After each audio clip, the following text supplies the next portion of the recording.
Jaden Yuki, the shining star of Duel Academy, the boy who laughed in the face of pressure and trusted his cards like they were his best friends.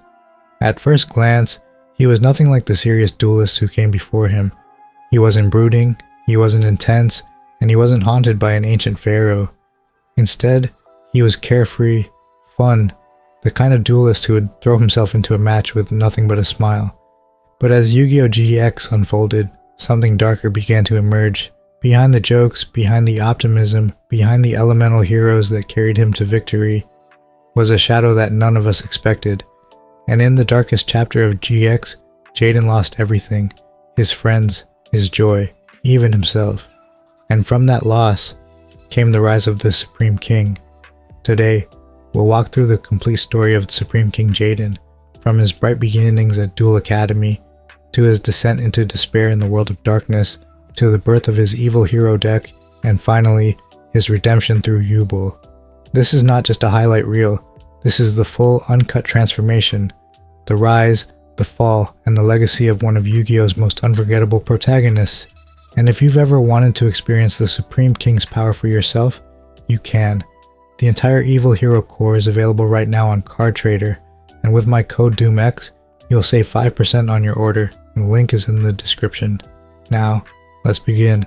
When we first meet Jaden, he's late. He oversleeps, misses his entrance exam time, and races across the city just to make it.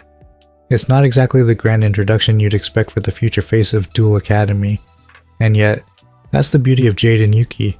He wasn't meant to be a perfect student or a flawless duelist. He was meant to be a kid who loved the game with all his heart. On the way to his exam, he bumps into none other than Yugi Moto, the king of games himself. Yugi senses something in him, not talent, not experience, but spirit. And in that moment, Yugi hands Jaden a card, Winged Kuriboh. That tiny monster becomes Jaden's symbol, a reminder that even the smallest, weakest card can carry incredible power when played with heart. From the very first episode, GX tells us, Jaden isn't going to win because of brute force, he's going to win because of who he is. At Duel Academy, Jaden quickly proves himself. He defeats Chaz Princeton, one of the school's most arrogant rivals. He takes on Zane Truesdale, the Academy's top duelist, and pushes him to his limits. He bonds with Alexis, Cyrus, Bastion, and a cast of duelists who see that his joy isn't fake, it's real. Jaden's duels are flashy, fun, and filled with fusion summons. Elemental Hero, Flame Wingman, Shining Flare Wingman, Thunder Giant. These monsters become the face of GX itself, and as a viewer, you can't help but root for him. But even here, in the brightness of Season 1 and 2, shadows are building, the Spirit Keys, the Shadow Riders, the battles that force Jaden to shoulder responsibility he never asked for. And when he meets Neos, his partner from Neo Space, we see a bond forming that's deeper than just a game. Neos isn't just another hero, he's Jaden's equal, his partner, his other half. It feels almost like Yugi and Yami, but with one crucial difference. Where Yugi found strength in his darker half, Jaden's other side will one day consume him. Everything changes in Season 3. The tone of GX shifts, the jokes fade away, and the World of Darkness arc begins. Jaden and his friends are pulled into another dimension. This isn't Duel Academy anymore. This is a wasteland where dual spirits roam, where survival depends on every card you draw, and where hope itself begins to wither. From the moment they arrive, things feel different. Gone are the bright skies of Duel Academy. Instead, shadows stretch across every duel. Every victory feels hollow. Every loss feels permanent. One by one, Jaden's friends are taken. Every duel costs him something. And for the first time in the entire series, Jaden doesn't smile. This is where GX separates itself from Duel Monsters. When Yugi faced darkness, he had Yami to guide him, a protector, a partner, someone who could shoulder the weight when things became too heavy. Jaden doesn't have that, he only has himself, and when despair closes in, he begins to crack. The breaking point is Yubel. Yubel isn't just another villain, they're tied directly to Jaden's past, a childhood promise, long forgotten, twisted into obsession. Once a guardian spirit meant to protect him, Yubel's love turned into madness, and now, in the world of darkness, they demand Jaden remember. The confrontation with Yubel is brutal. Jaden can't brush it off with a smile. He can't duel his way around it with a flashy combo. Every move cuts deeper, every turn weighs heavier.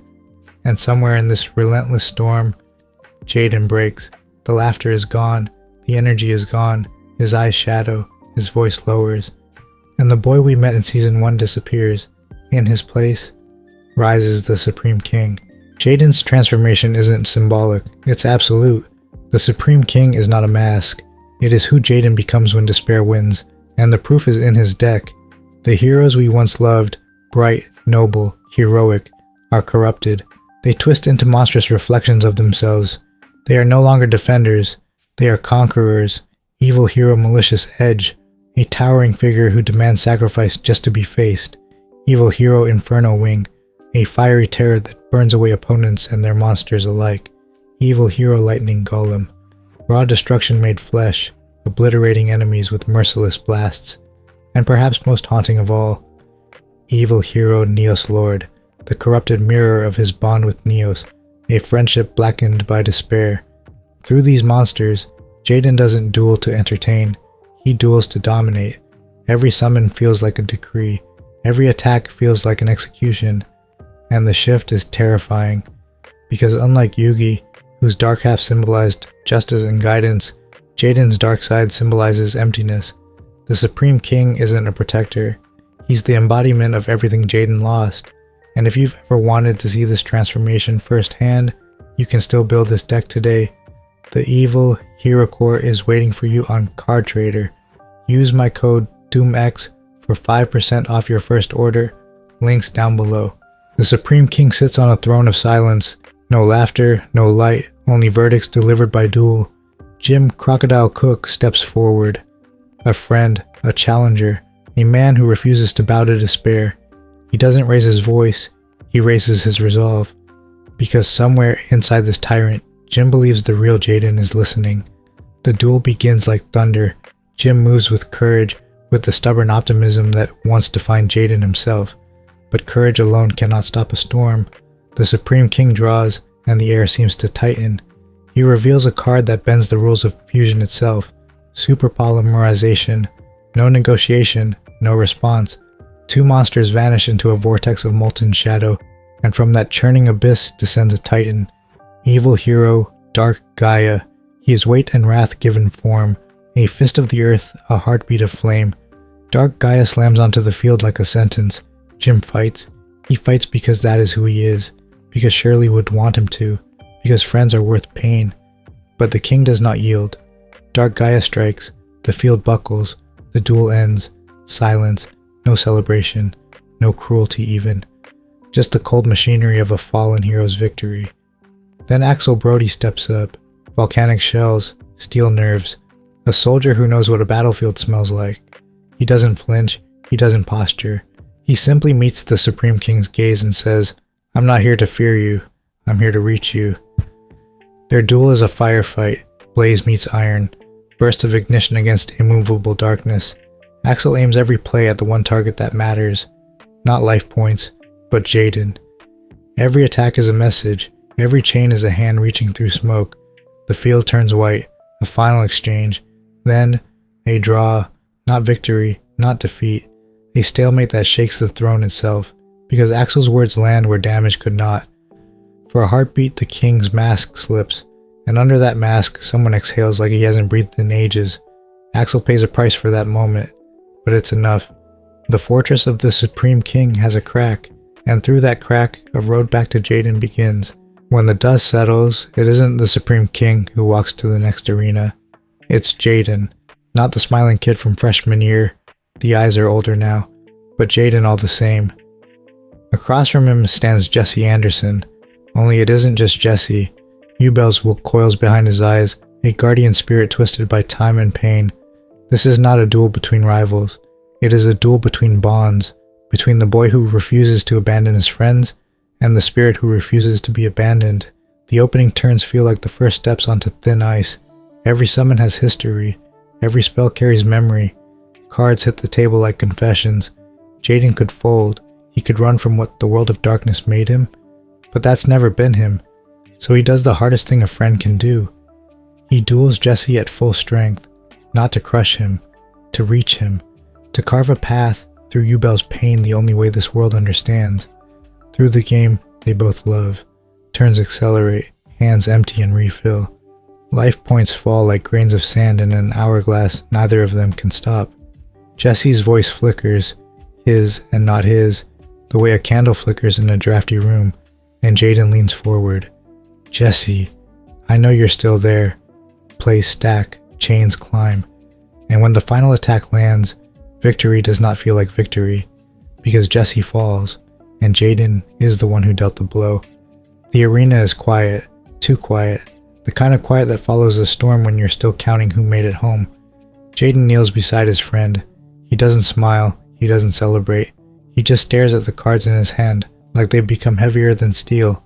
This duel saves what can be saved, but it costs Jaden something he never gets back.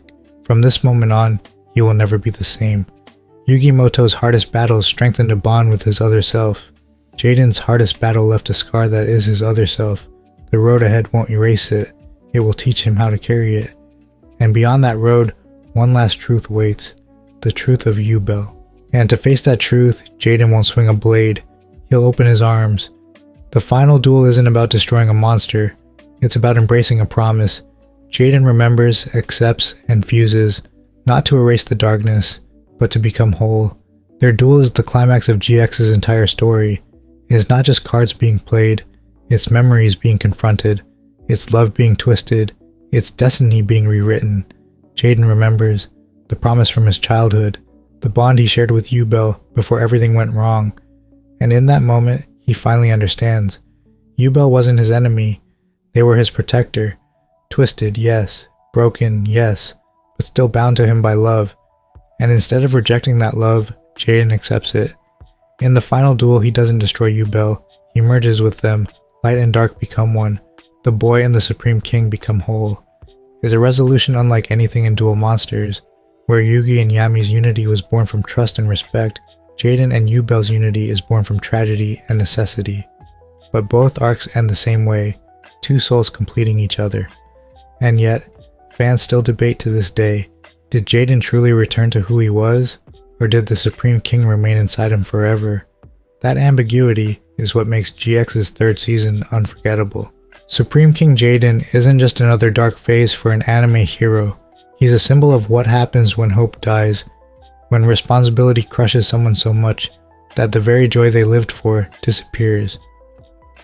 His story is tragic, but it's also powerful, because through his despair, through his darkness, through his acceptance of Yubel, Jaden becomes something no other Yu-Gi-Oh protagonist ever was.